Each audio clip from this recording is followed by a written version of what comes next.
Hello po, ako nga po pala si Alvin Toriano, operator ng sublimation printer machine na sa Uyo. Bali po, nandito po tayo ngayon sa Smart 5 Fit. Ito pala yung printer head ng Smart 5 Fit. Ito nga po pala yung wiper. At ito na rin po yung copy. Ito rin po yung machine controller. Siyempre po, bago natin gagamitin, kailangan po natin i-heat clean. Tantayin lang po hanggang sa matapos. After po ng cleaning, kailangan po natin punasan yung wiper.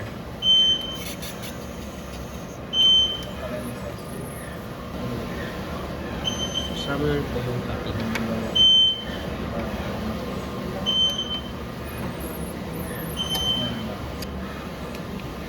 Nozzle test.